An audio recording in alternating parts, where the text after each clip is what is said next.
ओखला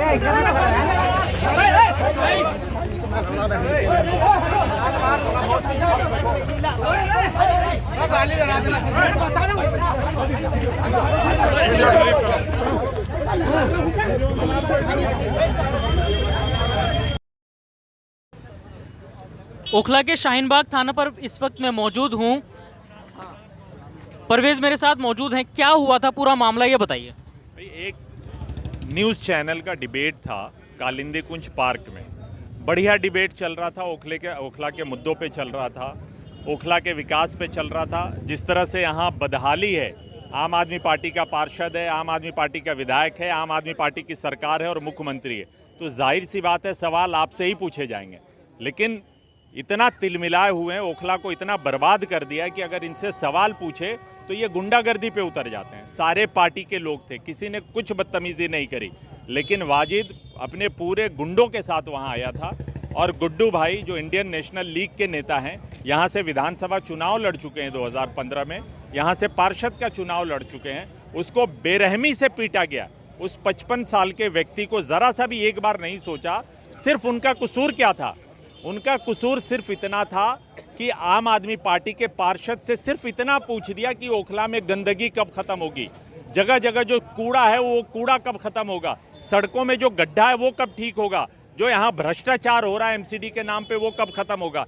इन सवालों का जवाब देने की बजाय जो चुना हुआ प्रतिनिधि है वो गुंडई पे उतर आया है। इसलिए आज हम लोग यहाँ खड़े हुए हैं। जब तक इंसाफ नहीं होगा हम लोग यहाँ खड़े रहेंगे। गुड्डू भाई अंजारुल हक गुड्डू अभी एमएलसी कराने एम्स गए, वापस लौटेंगे और ये लड़ाई निर्णायक लड़ी जाएगी। मैं कह रहा हूँ आपको, ये वाजिद खान हो, इनकी जितनी भी गुंडई है, ये जो भू माफिया है ना, अपने पैसों के बल पे लोगों को मारने पीटने का जो काम कर रहा है, ये गुंडई चलने वाली नहीं है। ये जामिया है, जामिया। यहाँ की बहनों ने 100 दिन से ज़्यादा CNRC के लिए प्रोटेस्ट किया था।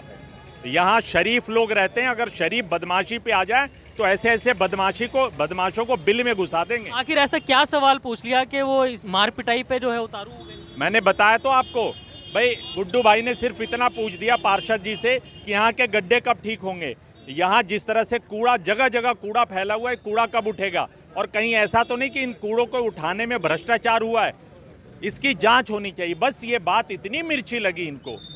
अरे आपको अगर बात बुरी लग रही थी, आप कहते कि नहीं ऐसी कोई बात नहीं है, आप बात सवाल का सवाल जवाब से देते ना।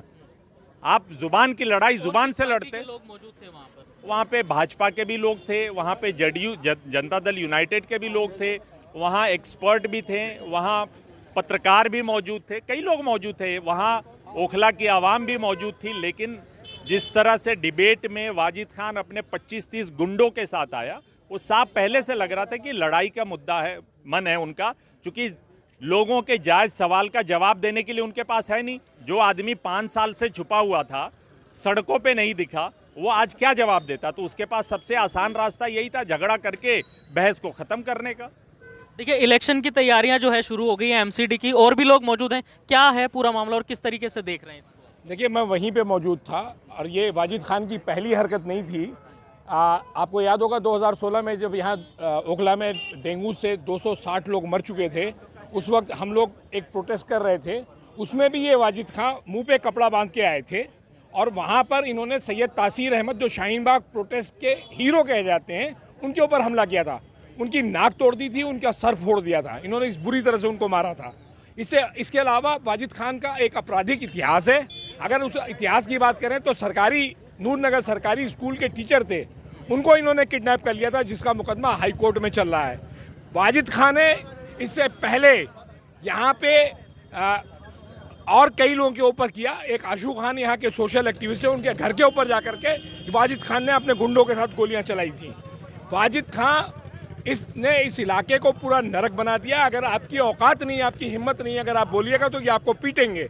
आज का भी यही मैसेज था कि अगर एमसीडी इलेक्शन आने वाले हैं, अगर मैं इनको पीट दूंगा तो पब्लिक में जो लोग सवाल पूछते हैं, जो इनके बारे में कहते हैं कि इन्होंने काम नहीं किया, तो वो चुप हो जाएंगे।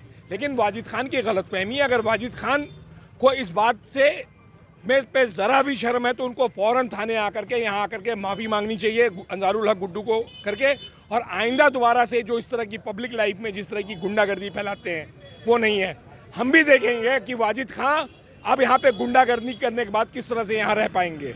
ये जो बदतमीजी आज उन्होंने की है TV9 के लाइव डिबेट में, मतलब बड़ा सा बड़ा गुंडा होता है वो भी सन्नाटे में आ जाएगा, वो भी इस तरह की हरकत नहीं करेगा, लेकिन लाइव डिबेट में उस आदमी ने मारपीट की है।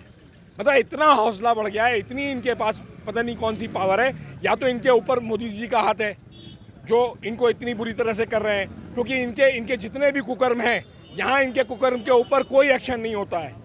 ये हरकतें वाजिद खान ने जो आज अंसारुल हक गुड्डू भाई जैसे शरीफ आदमी के ऊपर हाथ उठा के किया है, वाजिद खान अपनी नाक से इसकी कीमत चुकाएंगे।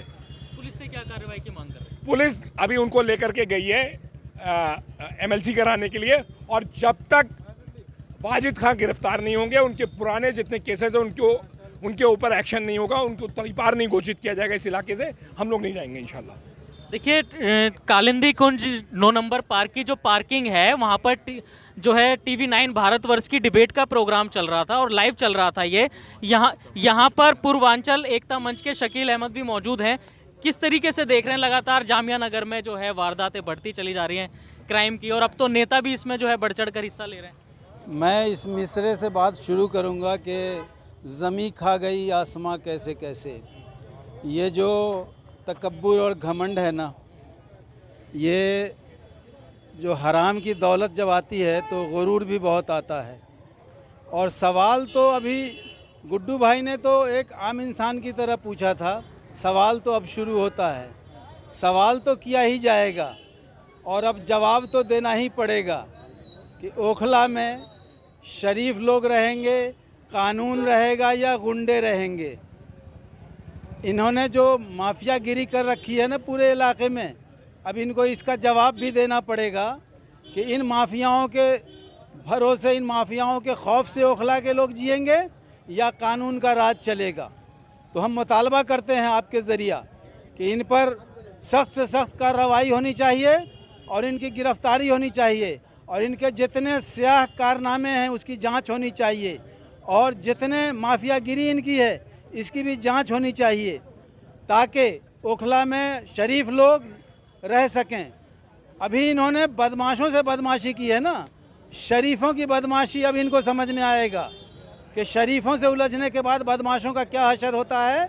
इसकी शुरुआत वाजिद खान ने किया है, और फिर इसी मिसरे के साथ हम कहेंगे कि ज़मी खा गई आसमां कैसे कैसे। तो इसका मतलब अब बराबरी का मुकाबला होगा क्या? मुकाबला नहीं होगा, गुंडों और मवालियों से कोई मुकाबला नहीं होता है। या तो गुंडे रहते हैं या शरीफ लोग रहते हैं, मुकाबला बराबर वालों से होता है। ये मुकाबले के काबिल नहीं है। दो दो कौड़ी की औकात थी इनकी, इन्होंने माफियागिरी करके गुंडे पाल रखे हैं। मुकाबला बराबर वालों से होता है, इनकी कोई औकात नहीं है, तो मुकाबला का कोई मतलब ही नहीं बनता है। सवाल सिर्फ कानून का है और इंसाफ का है कि कानून का राज चलेगा या गुंडों का राज चलेगा। पब्लिक एक चुने हुए पार्षद से सवाल नहीं कर सकती है। मतलब क्या ये RSS वाले हो गए? RSS की बी टीम तो वैसे भी कही जाती है कि ये RSS की बी टीम है केजरीवाल की। तो क्या RSS वालों से जिस तरह कोई सवाल नहीं कर सकता, उस तरह केजरीवाल के इन चेलों से भी कोई सवाल नहीं कर सकता। सवाल किया जाएगा और इनको जवाब देना पड़ेगा। देखिए तमाम लोग और भी मौजूद हैं यहाँ पर, आप क्या कहना चाहेंगे इसके पूरे मामले में? ये यहाँ पे बहुत सारे वक्त से देख रहा हूँ, बहुत सारे दिन से जो यहाँ पे जो है ऐसा हो रहा है। यहाँ पे एक पूरे जमा है अलसिफा के पास। गुड्डू साहब अंसारुल हक जो है ये कई मरतबा इलेक्शन लड़ चुके हैं, MLA का भी। और जब डिबेट हो रहा है तो डिबेट में बहुत सारे बात होते हैं, और इस तरीके से बात करना, किसी को मारना, ये सरासर गलत है और ऐसा नहीं होना चाहिए। इस पे वाजिद खान को जो है माफ़ी मांगनी चाहिए आकर के, और आवाम को भी जो है देखना चाहिए कि एक जाहिल MLA, जाहिल काउंसलर होने से और इसका क्या ये पड़ता है सर। बस मुझे ठीक है, और भी तमाम लोग यहाँ पर जो है धीरे धीरे पहुँच रहे हैं, पार्टी से जुड़े हुए लोग भी पहुँच रहे हैं। हाँ, आप क्या कहना चाहेंगे? भाई ये तो सरासर गुंडागर्दी है। एक जीता हुआ जो पार्षद है इलाके का, उस पार्षद से सवाल न करेगा आदमी तो किससे करेगा? और सवाल करने पे अगर आप गुंडागर्दी पे आएंगे तो इससे बुरी बात और कुछ नहीं है। ये इस इलाके की आवाम आज पूरी जमा है यहाँ पे, और उन्होंने जो किया है FIR भी होगा, जेल भी जाएंगे और उनको पार्षदी भी जाएगी, सब कुछ होगा, कोई बख्शने वाला नहीं है उनको। देखिए मौजूदा पार्षद हैं आम आदमी पार्टी के वाजिद खान, जो आज लाइव डिबेट में प्रोग्राम चल रहा था वहाँ पर उनके ऊपर जो है मारपीट का आरोप है। वीडियो भी मौजूद है, एमएलसी के लिए जो है लोगों को लेकर के गए हुए हैं। अब लगातार यहाँ पर कांग्रेस पार्टी के कार्यकर्ता पहुँच रहे हैं धीरे धीरे और पुलिस से जो है एफआईआर की मांग कर रहे हैं, लेकिन अब देखना होगा कि पुलिस इस पूरे मामले पर क्या कार्रवाई करती है।